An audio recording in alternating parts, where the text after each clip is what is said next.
Today, we're gonna be talking about the top 10 mods I made to this here travel trailer to turn it into my full-time home. It took me about a year to build out the travel trailer. It's still in progress, to be honest. Quite a bit of the trailer is just how it was when I got it, but I've also added quite a few things and changed a few things to be more to my liking, suit my lifestyle a bit better, and feel a bit more like living in a home that I can take anywhere I wanna go. Before we get into some of the modifications, I wanted to mention that this is a 2021 Imperial Outdoors XR22 travel trailer. That is the base model that we are working with. That is the bones of this thing, and that is still most of what we got going on. At the end of the day, it was an incredibly nice trailer when I first purchased it, and for full transparency, there were a couple of modifications made to the trailer before I even got to it. I purchased this trailer secondhand. The previous owner had only gotten the chance to take it out 2 or 3 times before he really needed to sell it, and I was able to score an incredible deal on an incredibly nice trailer that I have no business being around.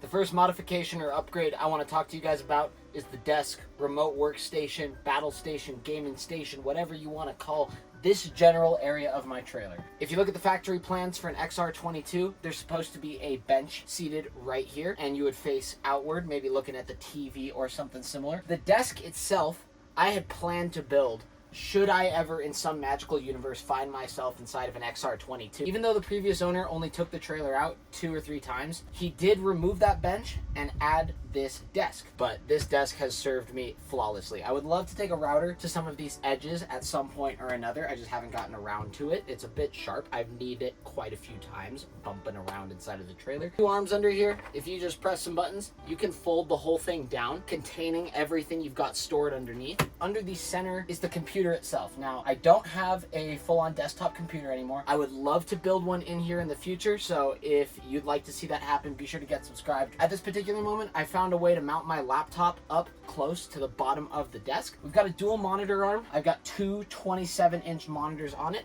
We obviously have the 3D printer mounted up to the desk as well. That's an awesome accessory. We can print little modifications, doodads, knickknacks. Got a headset mounted up and away up here so that we can do more professional audio work when needed. This desk is honestly where I spend the vast majority of my time inside of the trailer, working on videos, working on my day-to-day job, which many people have been asking me about. I do a lot of 3D modeling and doodles. Is the basics of it, but yeah. The next modification I'm going to tell you guys about is the electrical system that we have installed inside of this here cabinet. In order to have power anywhere we went for anything we wanted to do, AC power that is, we needed ourselves an inverter. This is a 3000 watt ultralight inverter from Victron, and it's been doing me great. I can run basically any and all appliances I want. I just can't run the toaster and the AC at the same exact time. This is a 3000 watt inverter. That does not mean it can sustain 3000 watts. That's a peak load. Essentially, it can do that for one little moment and then it can't do that no more. Closer to me on this side, we've got ourselves a solar charge controller. We'll get into the solar modifications that I made a wee tad later in the video. Dropping down a little lower, we can find ourselves a big distribution panel. On the far side of the wall, we've got ourselves a DC to DC charger down low. That was connected up to my 4Runner back when I used to tow with that thing, and it allowed me to charge the batteries off of the vehicle's alternator as I was driving down the road. We've got the Serbo GX up above, and that guy is hooked up to a little monitor or display that I have mounted on the wall over here. Tucked away on the side of the wall here, we've got our little monitoring panel. This is where I can see my battery levels, see how much power we're making off the solar, see how much power I'm the previous solar charge controller was only yay big and fit right there in a hole that the factory had cut, and it just so happened that the Victron monitor I purchased happened to fit right in that little cutout that was already there. Down low, you might have noticed that I've got a little battery monitor and a little power button. These are actually accessories that came with the batteries that I added to the trailer. They are Epoch 460 amp hour lithium batteries. I added some custom battery boxes to the front of the trailer to house those custom batteries. I guess they're not custom batteries, but I 3D printed a little mount that I used to shove it in the wall right here. I can make the file for that publicly available if people are interested. To your right, you can see my third modification I'm going to be telling you guys about today, and that is going to be the WeBoost cell range extender, and that is going to be wombo comboed with the rest of our internet solution we'll talk about when we get inside the trailer. Up and to my right, if you follow the wire coming down the wall at the back of the trailer and you traced it all the way, you'd find your way to this little black antenna located above my desk to the right. This guy is part of the WeBoost cell range extender package wombo combo, and inside the trailer, as far as I understand, surrounded around This little antenna is a concentrated, small radius, but strong signal. Up and to my left here, you'll see the other part of our Wi-Fi solution and why this modification is making its way onto spot number 3 on our list. This little black box up here and to the left is a MiFi Pro X5G router from T-Mobile. However, I did not get it through T-Mobile. I got this guy through a nonprofit organization known as the Calyx Institute, who is able to offer unlimited 5G LTE Wi-Fi through T-Mobile's network, but unlimited for $500 a year plus the cost of the equipment. So your first year is $700. Obviously, this doesn't work if you truly have no signal, but coupled with the WeBoost cell range signal extender, this thing has been absolutely fantastic, and I haven't had to complain much about the internet quality at all. Righty ho, coming in at number 8 on our list of my favorite modifications that I've made to this travel trailer so that I can live in it full time, we've got the speaker sound system installation 9000. Now, the reason this guy is one of my favorite modifications, not just because I love listening to music and it makes listening to music just that much nicer, but also because I had these speakers prior to moving into the travel trailer. There's some OG Logitech desktop speakers that I got way back in high school. They sound great, they were cheap as heck back in the day, and they're probably worth nothing today. I didn't want to go buy a whole new sound system just because it was going to be low profile or trailer specific, so I wanted to see if I could make these work. I got together with our lathe operator at work, and we made some aluminum rods that run the entire length of those wooden platforms, and they have been securely bolted up to the wall without a single issue since I moved into the trailer.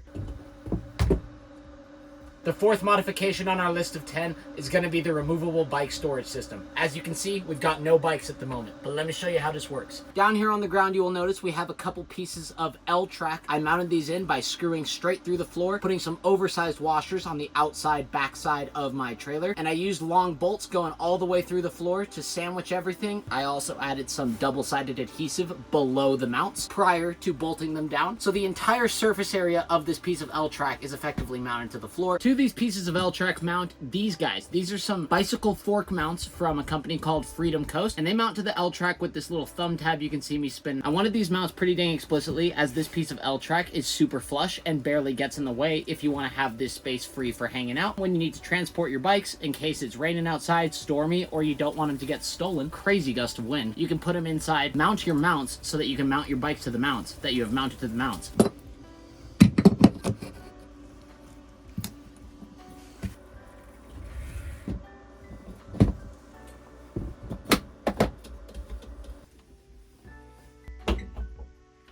There you have it. The reason I love this modification so much, and the reason it comes in at number 4 on our list of 10, is because of how versatile it makes my trailer space. I effectively have a garage area when I need it, but I can take everything out of the garage and turn it into a living room, chillin' area when I don't need all that stuff stored inside the garage. For mod number 5, you can see I've got just about every cabinet in this trailer open at this particular moment. We're going to be talking about all the shelves and spice racks that I added into each of the cabinets in order to get more organization and better use of the space I had available. You have very limited space when you move into a vehicle, and your space is capped out. You can't expand beyond the walls of your vehicle because it's a vehicle. And in order to make the best use of the space you do have available, going vertical is almost always the solution. In dang near every cabinet available in this trailer, there was not a smidgen of shelving installed from the factory, and so I took it upon myself to add some poplar wood dividers and a couple of spice racks that I found in Amazon and chopped in half into the cabinets. I think they look fantastic. It adds a bit of my own pizzazz into every single cabinet. It is another thing I'm proud of the craftsmanship on that I built inside of this trailer. If you're struggling to find space in your trailer, see how much stuff is stacked on top of one another, and if it's not, start stacking stuff on top of one another. Go vertical, don't go horizontal. The next modification I have to talk to you about today might seem insignificant, but it's making its way into spot number 6 on our list of trailer modifications, and that is going to be this here blackout curtain for the front door. This little window on the front door was the only window inside of the entire trailer that there wasn't a factory method of blacking out. I went over to Walmart, I grabbed one of the cheapest blackout curtains I could find and a quick little rod. The rod itself does clear this cabinet. I still get full access to this thing. It does do some crinklage of the blackout curtain, but that's a-okay. And with this thing, I can get this trailer really dang dark. As you can see, it is full on midday outside. Let me close all the other orifices on the trailer and let's see how dark this thing gets.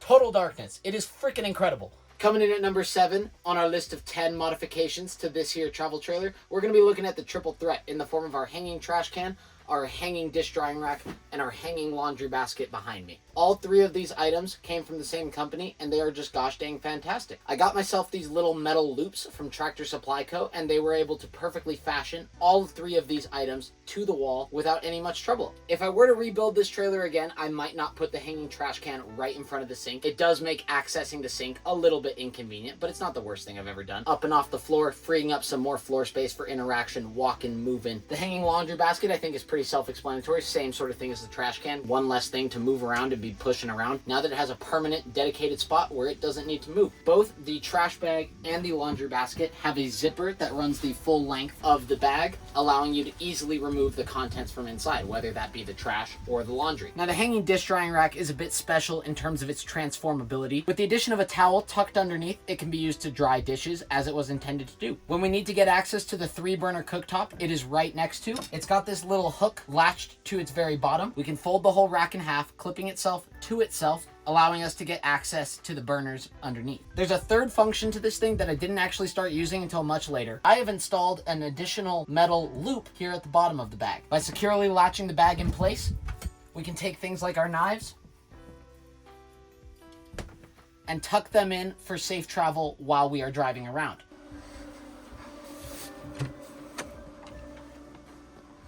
Pretty tight quarters for filming, but welcome to the shower. This is another one of my favorite modifications. Inside of here, some of my favorite touch-ups that we've done. Up here, we've got our body wash, shampoo, and conditioner. I actually did that in the right order somehow. I originally mounted it with double-sided adhesive, but the changing temperatures, the moisture in here, and the vibrations caused from driving made it fly right off. So now we've got it bolted up with zero issue. You'll also find on this side of the shower, I've got a couple of baskets installed in case you need some extra goodies. Switching sides inside of our shower, we are gonna find this low-flow shower head up here. This guy does 1.8 gallons a minute. I've only got 30 gallons to work with in here, so you got to be creative about how you're using your water, and oftentimes a shower just isn't necessary. Rounding out our list of 10 modifications is going to be the solar panels that we have mounted on the roof. We've got 6 200-watt panels mounted up here using some custom sheet metal brackets.